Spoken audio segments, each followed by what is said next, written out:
All right. Good morning and welcome to the Trinity Forum. Welcome you who are joining us in the conference room AB, or should we call it, we're going to studio AB or something. We'll call it, name it after somebody. Thank you. Welcome to those of you who are joining us online as well. My guest is also our preacher for this morning and our liturgist for this morning and just led our Advent retreat is the Reverend Lisa Fischbeck, who recently retired as founding vicar of the Church of the Advocate, a new church plant. How many years ago new? In 2003, so 1920. It's still brand new, right? A new church plant in Chapel Hill, North Carolina. In her time there, Lisa and her ministry leaders explored at first what it meant to be a church without walls and in a community with wide diversity in race, class, education, and church background. And then what it meant to sustain that identity after moving a more than 100-year-old church building. I went on Google Maps, 82 miles down the road to be their new sanctuary beside that beautiful pond that's on their campus. This development continued outward through the creation of Pee Wee Homes, a tiny house development on the grounds of the Church of the Advocate. And Lisa has written a book about this. But the defining thread about all this is not how to do church, and you described it as Montessori church at one point in your book, and coming together, not just in terms of trying to create liturgy without a building or trying to do something when you can't assume that people have the same experience or background, but also, or even about how to move a church 84 miles, or even about zoning codes for tiny homes. I'm sure you probably had to deal with that a lot, but rather the liturgical thread that binds all of this together through ritual and liturgy that draws us together and forms us as the body of Christ. So all of this is so deeply integrated. So Lisa, welcome to Trinity Cathedral. Welcome to Cleveland. I hope it's cold enough for you. It gets windy, love it. You got a especially windy weekend, and you got to be. We were just talking after the Abundant Table service. You even got to be in the cathedral when you had that howling, whipping wind, which sort of echoes through the tower. Talk about mystery. There's a little bit of mystery there. And we're grateful so you realize how grateful we are to have to be sheltered. But we're going to talk about what it means to have a building and what it means to not have a building a little bit today. So, let's start, Lisa, by talking about the Church of the Advocate, which was your ministry for the past almost 2 decades. What was the distinct mission and identity of the Church of the Advocate, and how did that express itself through your many years together? Cool. Yeah, so the Advocate was, I was called in 2002, so 20 years ago, to gather a church together in Chapel Hill is in the middle of Piedmont, North Carolina, which is a region that's growing. There were already 2 established churches in Chapel Hill, and the third one about 8 miles away in Hillsboro. But they were already doing 3-4 services a Sunday, and they couldn't grow anymore, and they're full. So this was in 2003. They felt the need to start a new congregation. So we were started with 3 established churches plus the diocese. And we were called to be sort of a 21st century rendition of the Episcopal Church, to reach out to people who would not otherwise be drawn to a more established expression of Episcopal Anglican tradition, but very much rooted in that tradition. So we said we were rooted in the Anglican tradition, but not bound by it. And we got a chance to start things kind of from scratch, but also very much rooted. And that tension between the rooted and the new is where the creativity really came through. So we were looking for ways. This is before COVID, before we knew about Zoom, but we were looking for ways to reach out to people who would not be otherwise drawn to more traditional expression of church. And the experience of the teaching about becoming the body of Christ really grew out of those first months and a year or two, where we really experienced firsthand Paul's metaphor of a variety of gifts in the same Spirit. We had people coming, and darned if one of them couldn't do techie stuff, and one of them was really good at music, and one of them was really good at working with little kids. And it was like all of a sudden we saw that that body metaphor really is real, and it works, and it is. And we came together and formed as the body of Christ. So then that became, we welcome people. We had to form our elevator speech, right? We welcome people of every kind of household and every stage of life and faith and doubt. And we come together to do liturgy, to express and form what it means to be the body of Christ. That's it.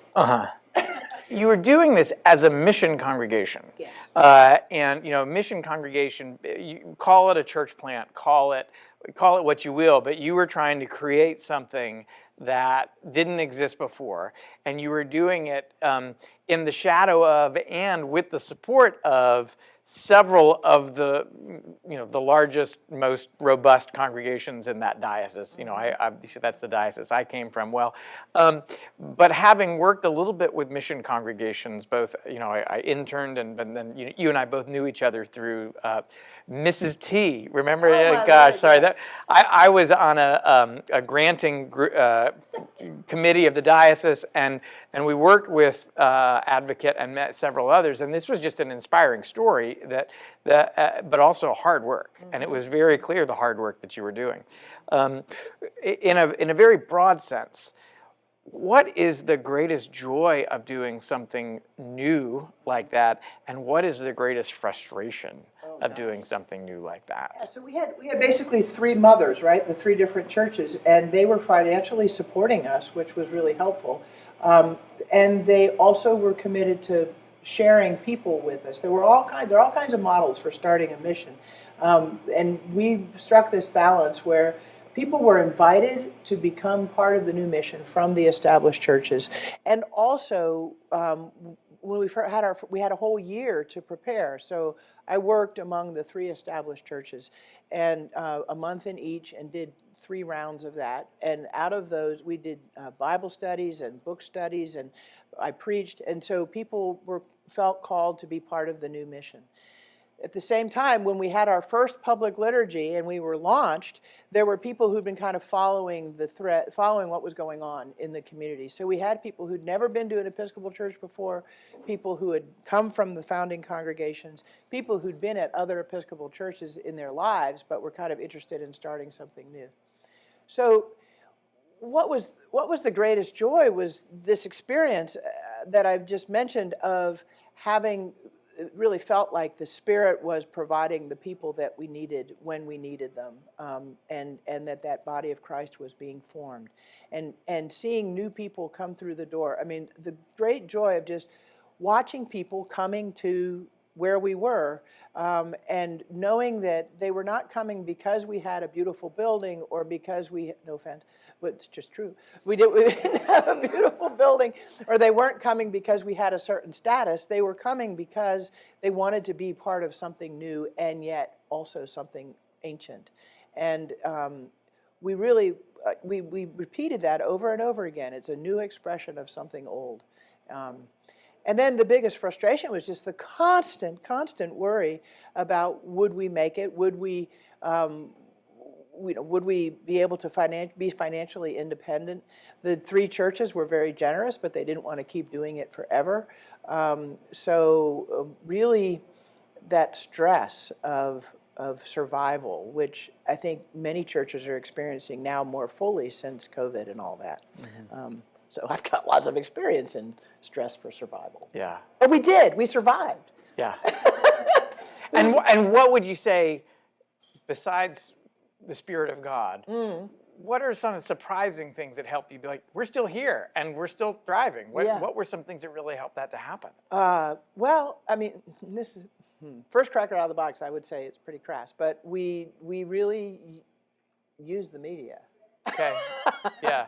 And so we had to get the word out. I don't mean media in a very broad sense, but May I jump in and talk about your car? That's what I was just going to say. I remember at clergy conference, Lisa, your car, you had the Church of the Advocate blazing, right, a PT Cruiser, a distinctive car anyway. With a big magnet. With a great big magnet that said Church of the Advocate, and you didn't get that from stuffy Episcopal churches No. saying, come to Chapel of the Cross. We have That's a magnet, right?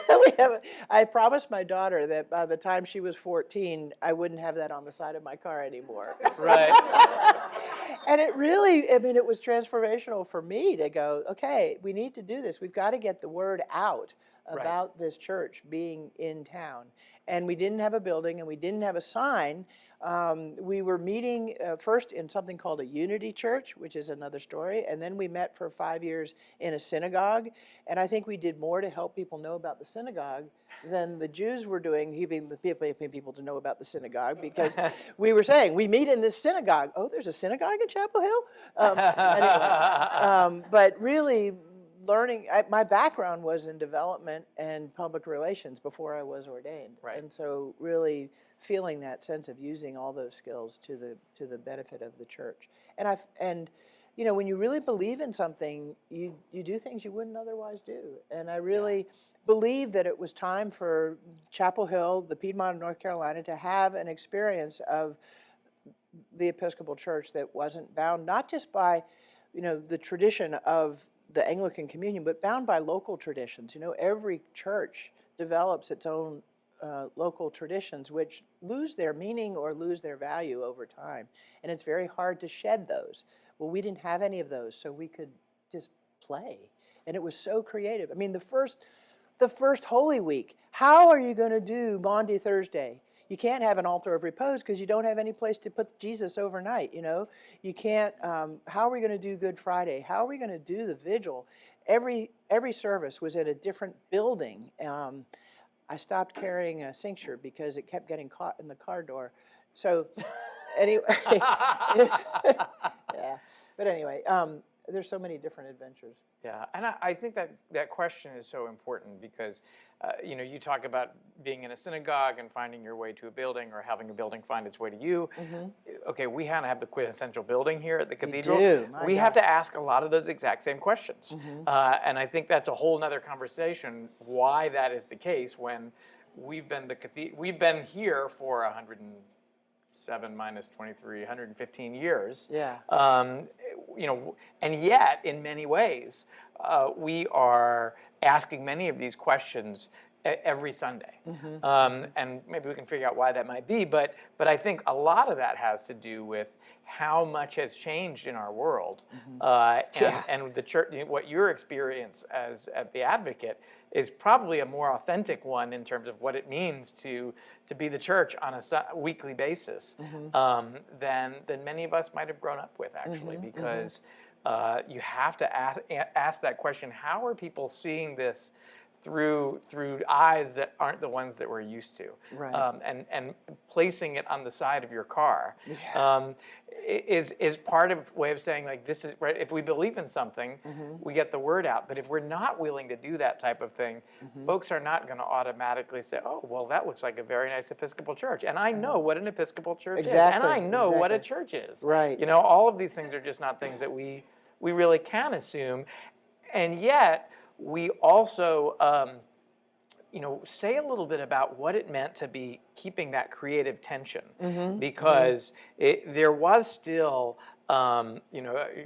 it was still deeply rooted in our Anglican tradition. Though I think you really worked out that vernacular thing pretty well. Thank you. I should say what that means, in that one way that Anglicans, Episcopalians understand what liturgy is, it is the Church Catholic Universal in the language of the people. Mm-hmm. Now that language can be metaphorical. It can actually, originally it was the language. Mm-hmm. But how did you carry that tension? How did you make that tension something that was creative rather than onerous? Right. And it was daily, weekly. And it really helped that it wasn't just me, but there were some really creative yet and faithful and rooted in Episcopal ways, lay people, probably about, I guess there were 4 specifically, who, and they've all become priests now, but who worked with me in answering those questions day by day, season by season. And so there were things that we did with the liturgy in terms of help translating the language, but also introducing things. We had like a script that that became part of the liturgy, where we would say every Sunday, here we believe that our time together is called a liturgy, and it is the work of the people and the public work. And so we want to make it known to the world that we're meeting here. We also expect everybody who comes here to participate fully in what we're doing here. So this is all not in the prayer book. Notice that in the prayer book, it just says the people gather. It doesn't say anything about announcements. It doesn't say anything about processional hymn. It doesn't say any of that. It doesn't say announcements may now be made. It just, it just says the people gather. Briefly and with jokes in the rubrics. Sorry, go ahead. So what happens when the people gather? Well, it helps to have a little bit of explanation of what we're about here. And when people who are new hear it for the first time, they're going to be, oh, this is different. I'm scared. And then people who are hearing it for the 100th time are like, okay, here goes Fischbeck again. But we're here to be the people worshiping God together to become the body of Christ. And that eventually, like anything liturgical ritual, starts to sink in and form what you believe is happening there. So we did that with the welcome. We did it with the offertory. We said every Sunday, what we sing together is part of our offering to God. We bring ourselves to the altar. That's the most important thing we can give to God, is our hearts, our souls, our bodies, our minds. And what we leave at the altar in terms of food and money is a symbol of our giving ourselves to God. And also we offer it with a prayer for those who will receive it. So sometimes we just have to go off, or we have to amplify the script a little bit. Now you have to strike that balance, because we're here to worship God together, not to hear somebody ramble on and on and on. So you have to be concise, and we really did script it so that it became part of the liturgy, rather than by just making it up Sunday by Sunday. Right. How do you... There's a lot more I can say about that tension, too. Those are just two examples. Well, I think let's stay with that for just a little bit. I mean, how do you, in a congregation where you have a vision for it, and you have the realities of it, which is you've got to be active, you've got to be growing to some extent.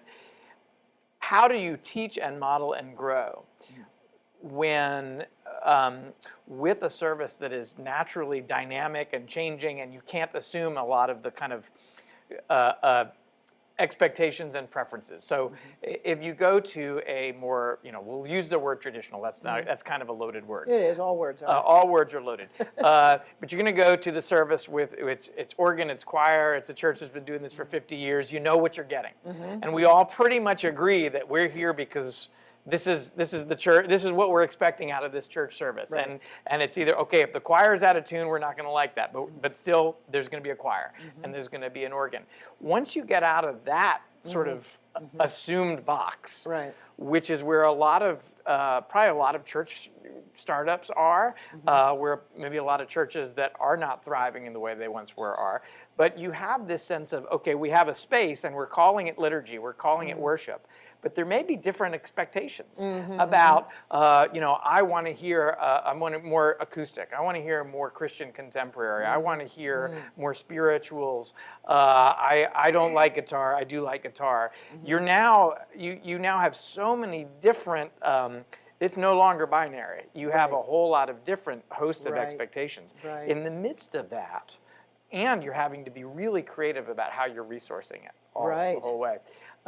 How do you build a congregation in that, let me pronounce wrong, milieu? Milieu, yes. Crudité, no, sorry. Oh, did you bring some? Yeah. Well, food helps a lot.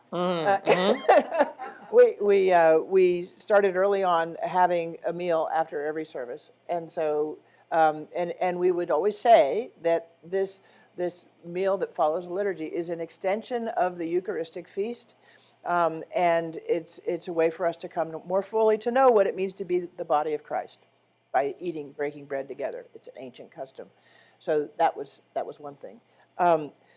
there are a lot of things that it was so exciting that we have a liturgical calendar so you can try things for a season. And the seasons of Lent and Advent are very short. The season of Epiphany varies in size, but you can really use those seasons to allow people to try something for a season. It also, and then it starts to winnow out because it kind of falls flat, or it takes life. Like chanting the Nicene Creed. I would have never thought of doing that. Having a percussion in church, I would have never thought of doing that. But you sort of go, okay, let's try it for a season, and then you go, wow, that's really cool. Or the chanting of the Nicene Creed became such an integral part of our understanding of the creed and of why we say it. So some things stayed and some things went away. One of the stories I will say, though, to offer an alternative to any of that is we had somebody come who waited on me at the Apple store, and when I was buying my computer for the church, and she came with her daughter, completely unchurched, but came out of California, kind of new agey, and she was like, "Could we have a healing liturgy?" And I'm like, "Well, yes, we could. Probably not on Sunday, but let's do it." And she said, "We could put a massage table in front of the altar, and then we could all come and lay hands on the person." And I was like, I was really not wanting to say that's not what we do.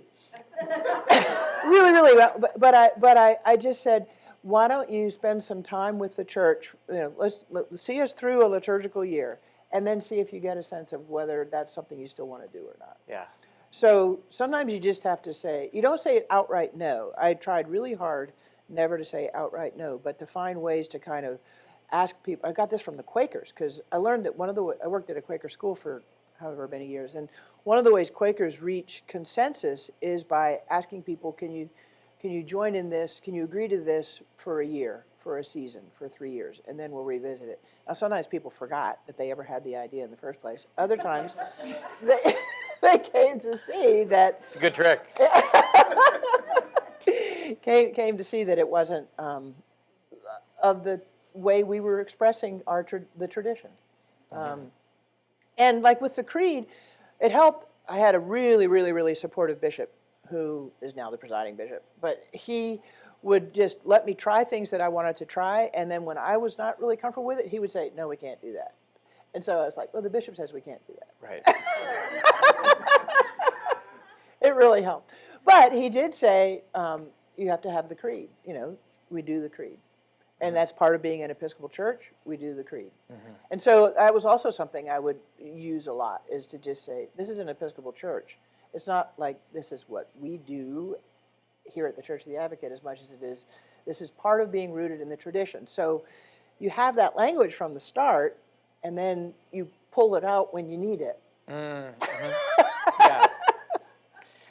But I also hear trust in that. Yeah, that it really, that's a nice way to put it. In order to, well, yeah, I mean, in order to navigate, someone has an idea that maybe doesn't quite fit, but to say stay in relationship for a little, and see where that goes, and that relationship presumably is going to be rooted on trust, and a sense of charity, and an idea that we're what we're trying to do is creating something that is meaningful and holding that wonderful tension. In a healthy and productive way. Yeah. And it did also help. Eventually, we had to move to having 2 services, and actually, I try not to use the word service. I try to use the word liturgy, but 2, and one could lean into one. Music is really the big thing that people really have a lot of emotional attachment to, and one could lean into one kind of music, and one could lean into another kind of music, but. We had a Roman Catholic piano player come for a while, for a long time, 5 years, and she came very much out of that 1980s Roman Catholic kind of music, and she wanted so much to do that, and so I would say, okay, well, we'll do a little bit of that every Sunday in this liturgy, and darn if we didn't start attracting a lot of people who'd grown up in the Roman Catholic Church, but had left it because of women and other things, and they were like, oh, I love that song from my childhood. So, okay, so we ended up having as many people who were former Roman Catholics as former evangelicals, as people who had never been to a church before, as people who had been raised Episcopalian. Yeah. And it was really cool how, and music plays a big part in that. Yeah, it does. It's big. So we said from the beginning we weren't going to have pews. we weren't going to have an organ. We were going to have a piano, and then I discovered we were going to have percussion. And You discovered? What do you mean you just discovered? because I never thought about it, but this guy shows up the first Sunday and goes, I trained in Zimbabwe, and I'm like, okay. And so I said, okay. I trained in New York. I came here to play. And so let's try it. And it was really cool. It really worked. He had very keen sensitivities and wasn't taking over. It was just sort of it really helped. And we said we weren't going to have a choir from the beginning because we wanted the people to be the choir. And that was another way to say that we're all in this together. Because so much of what you have when you have the big building and the organ and the choir is it invites the people to be passive and to be entertained. Yeah. And you really have to work against that if you want people to understand that we are the body. Right. Now you say something that. What is the difference between ritual and liturgy? Yeah. Really, really important distinction that I don't think I hadn't thought of ever, or I hadn't thought of it in seminary. So well, and I don't know whether I just made it up, but but when you think about it, ritual is something that has meaning, that it's an action or a word or a song or whatever that you do over and over again, and it forms you in your faith. Or it keeps your teeth healthy, whatever the ritual is. But the difference between ritual and liturgy is that ritual can be done by yourself, and liturgy is done with others. And so, I didn't study Greek, but so the word liturgia or whatever, it's argued whether it means the work of the people, which a lot of people have run with that and said, yes, that's what it means. Others will say, no. It means a public work like the waterworks or the power plant. It is a public work. So I just put the two together and I say it is the work of the people gathered, and it is also public. It serves the public. It is for the public good. So liturgy is always done with others. It includes ritual. What's interesting is in an Episcopal Church, you'll find people with a lot of different ritual actions within the context of the liturgy. I always stand. As in, at the same time, two people doing two different things. Right. Is that what you mean? Yeah. Okay, like some will cross themselves, some will bow, and some won't. Yeah. I always stand on my tiptoes when I say, lift up your hearts, and it's really fun because you start seeing people do that. We lift them to the Lord. Okay. But just to enact that, we're lifting our hearts up. Yeah. Anyway. But that's a ritual act that I have and that others have, but it's not the liturgy. The liturgy is always very much focused. You ask your question every step of the way, how is this forming us as the body? Or whatever you wanted to say is the focus. That's what I say a liturgy is, but there's got to be something that you're passing every decision through. How is this strengthening the prayer life of every person who gathers? That wouldn't be liturgy to me, but that's a way that you could approach it. Right. How is this sharing Anglican traditional music with downtown Cleveland? That might be it's not mine, but it might be yours, whatever. But it has something, and for me and for the advocate, it's always, how is this forming us as the body of Christ? Yeah.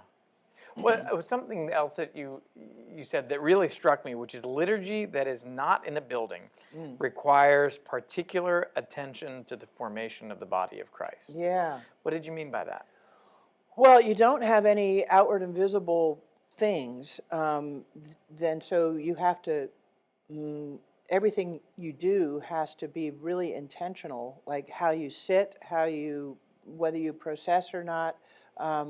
You don't have any of the helpers in the architecture around you to draw people's awareness to the fact that they're here to do something holy. Mm-hmm. I mean, when I said we worshiped in the Unity Center, the Unity Church, does anybody know about the Unity Church? Yeah, so they had one wall that was all mirrors because part of the Unity faith is that, you see God in yourself. Oh. And so we would literally, first thing we do is cover up the mirrors, but because that's not our focus. And when we were in the synagogue, we had to keep kosher. But the space that you use, we did a lot of things out in the public, on the streets or whatever. And so how you sing together, that's really important, forming the body of Christ, because when you sing together, it forms you in a different way than if someone's singing for you. Singing is really important. And so I just think that without the building, you have to be much more conscientious and thoughtful about how are we being formed in this open air space. Now, what is it? In many ways, the cathedral. We ask these things through the cathedral lens, which we do have the things, but it also, in some ways, if you're just walking past the cathedral and you don't know much about it, which is the case of most people, it just kind of looks like a big building, it's a big barrier for us to try to get past, and I also think that in many ways we do have to ask some of these exact same questions, which is how is this forming us? Not, there is the temptation to create liturgy that is, you write about this, perfect. Right, perfection. Perfection, and that's not, the risk is that it's not participatory. Right. So that's always a question. But how, one question for us, and I'd be curious as to being as outwardly focused as you all were. For some people, coming to a cathedral and becoming the body of Christ is exactly what they feel drawn to. For others, it's a very maybe it's an initial sense that they're just coming for something sacred. Right. They're doing it because there's more of a wider lens of how this particular church, which represents all the churches in the diocese, is engaged in the community. Right. So how does a church maintain that balance between a place of sacredness for all people, while also saying we're also a place where we are formed together through ritual, through liturgy, through service, through love, as the body of Christ? Yeah. Just one thing that came to mind when you said that about a sacred space is we had to really wrestle with, is there any space or thing here that is sacred that we don't like? What is profane? I mean, so usually you have the altar space, and we know that we don't put our knapsack on the altar or whatever. But if you're setting up an altar on just a little table, and it's not a stone altar that's already set aside, are you as precious about it or not? And how do you set aside the gospel book? And for me, the processional cross became highly symbolic, because it was the one thing that we had from the beginning that we had crafted, and a donor paid for it, and because we wanted it to be really, really nice and good. It was the thing that we carried. It's kind of like the Ark of the Covenant or whatever. It was the nice thing that we had. And so I was really much, anyway, I'm digressing, but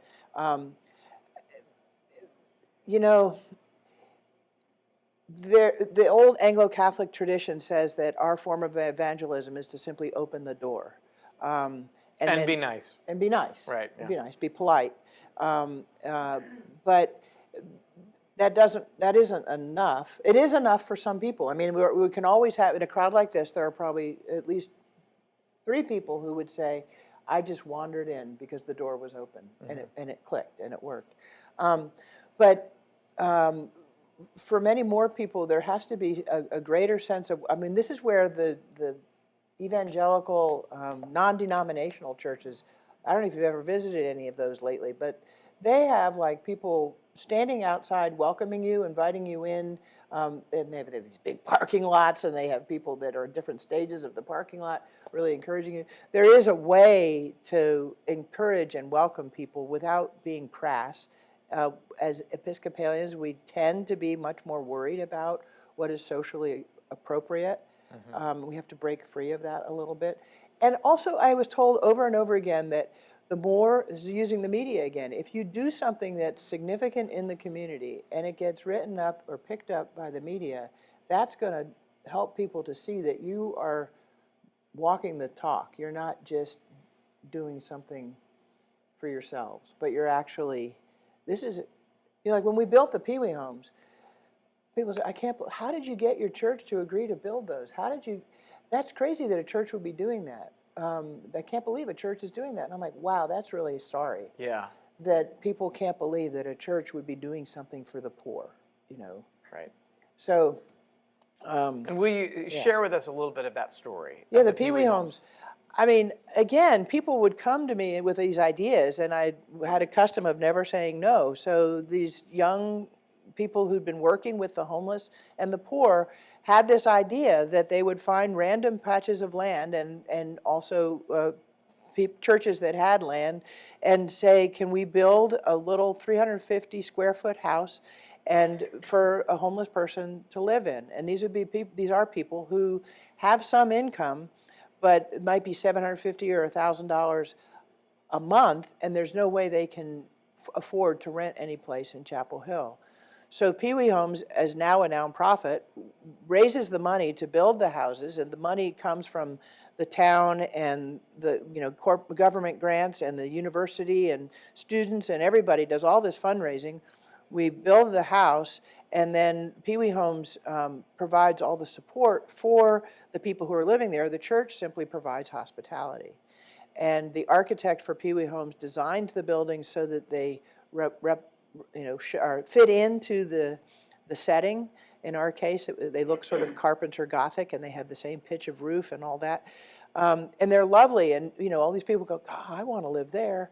And so, and we have 3 little houses on the Advocate campus, and we love it. I mean, the people of the Advocate and it became an outward and visible sign that we're not just another pretty little church on the corner, which we are also. But it was like we're about more than that. And I do think that psychologically and in terms of hospitality, to have those outward and visible signs that this church is about more than worship on Sunday morning is really important. Yeah.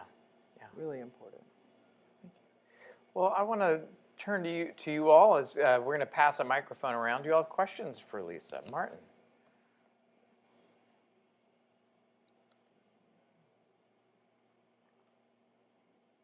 Yeah, I was wondering, have you ever gotten to a point where you feel like you're launched? Yeah. What does that transition mean? Right. So we use the metaphors of birth and life and all that a lot. So I really avoided planting. There's a lot of language in the church these days about church planting, and I like much more to talk about a church being launched than planted or founded, because if you think about it, I don't think of it so much in terms of a rocket ship as I do a ship that is launched out and is very much out in the elements. And whereas if you're planted or established or founded, then you're really like in one place. So launching has a whole different meaning. That said, so I always talk about being the launching vicar rather than the founding vicar.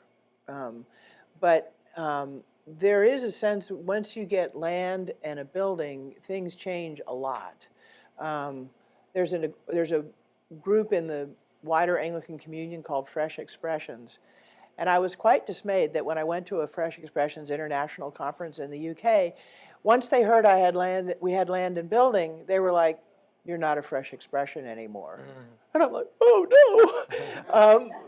But it really does change things, and so you have to really, we said from the beginning, if we're ever going to have land and building, it's going to be for the use of the community as much as it is for us.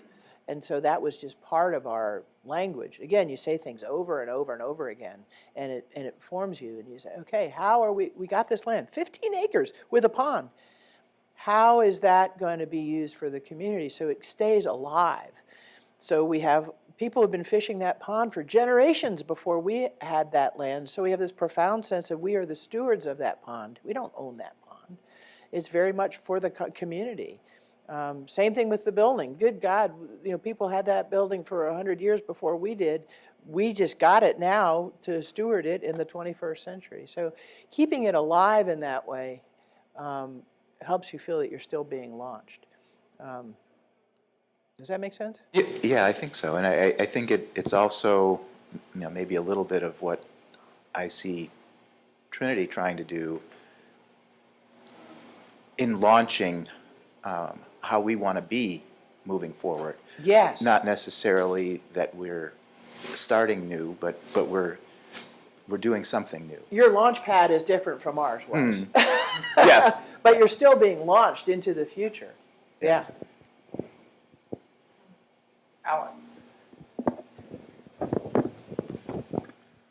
So, in this time where we all have more choices and a lot of us are sort of reevaluating our priors, Yeah. I'm very interested in how churches and in how all voluntary organizations sort of differentiate from each other. Yeah. And I heard in sort of your introduction that there were 3 churches that helped to support you as you launched. I Yeah. wondered, did you encounter resentment from them coming on, or did they start to imitate some of the things that you were doing? I could see a time coming where people are like, "Oh, we're still supporting them, and they're already eating our lunch. Like, what are we doing?"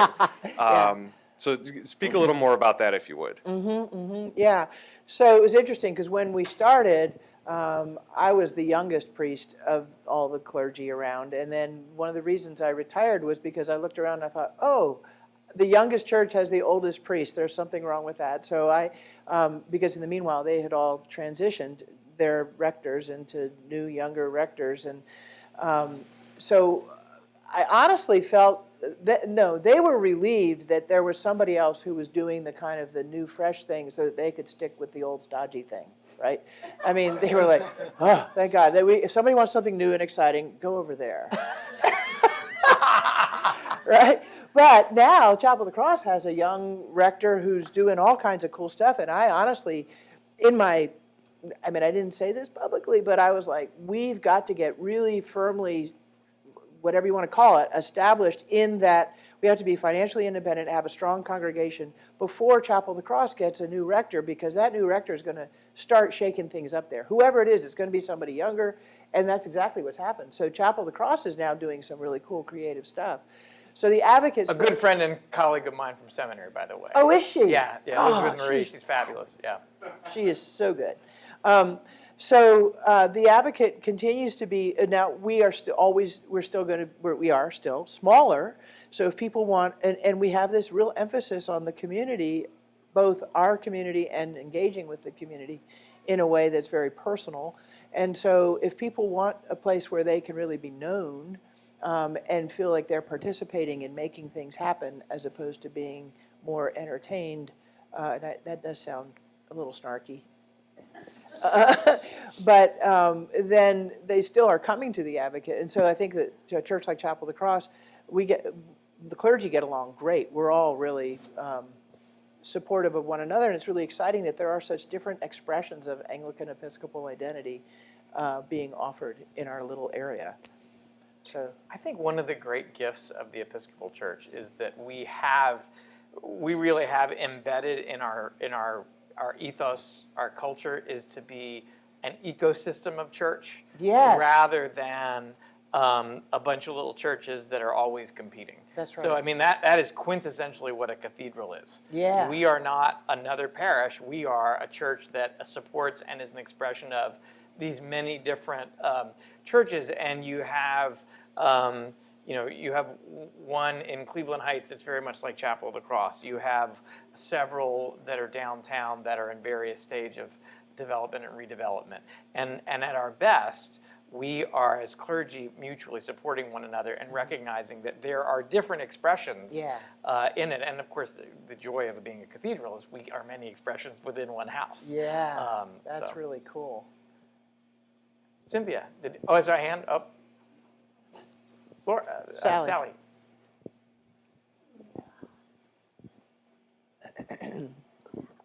This is really interesting. I'm curious as to the composition of your congregation now, sort of racially, age-wise, diversity. What does it look like? Yeah.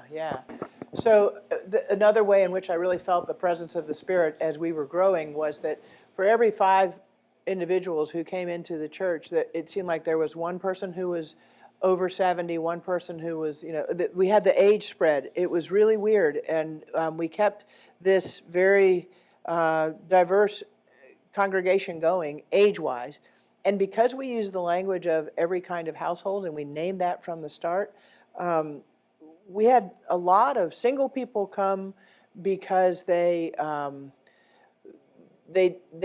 felt uncomfortable going to other churches where there was a lot of language about family, and a lot of language about the children. And so we had a lot of single people come because because we had the meal, that really helped. And then we had a lot of single parents come because we had the meal, and they could have conversation with other adults while the kids were running around. The elders who joined the Advocate have been really remarkable, because anybody who would join a congregation that is doing something new and isn't, it takes a certain amount of, actually what we say when we talk about participating fully, we say that sometimes you're just called to be still, and that's just fine, but be still with an awareness of what's going on around you and who is around you. You can't just sit back and so the racial thing is really hard in North Carolina. I don't know how you had it at St. Andrews. Maybe you cracked that nut, but It's hard in North Carolina. It's hard hard? in Cleveland. yeah. Yeah, I mean, that's another forum altogether, but yeah.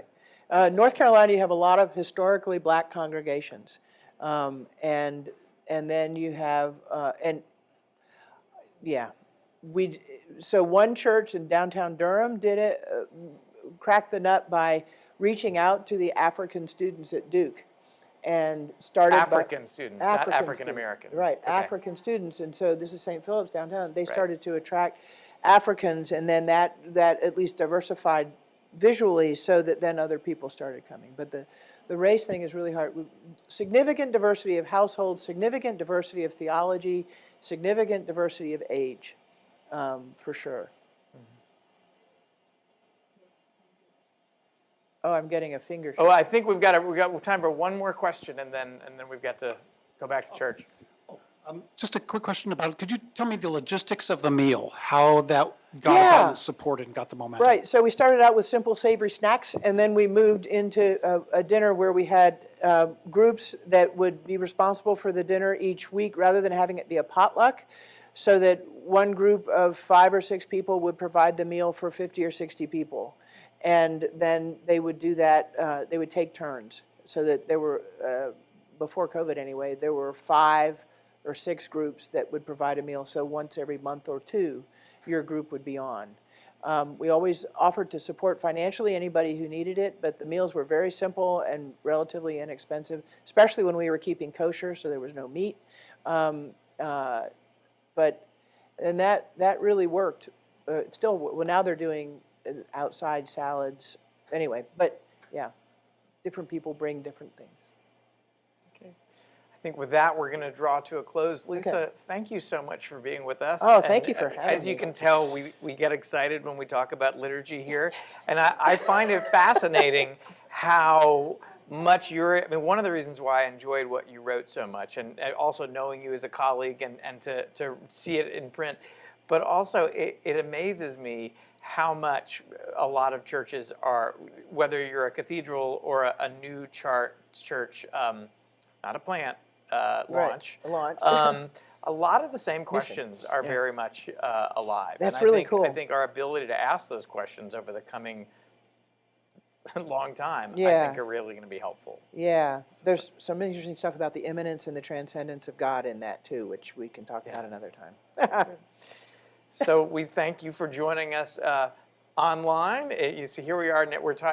We're living in the future. We're talking to a phone, but we're also talking to everybody else. Thank you all so much. Yeah. Yay.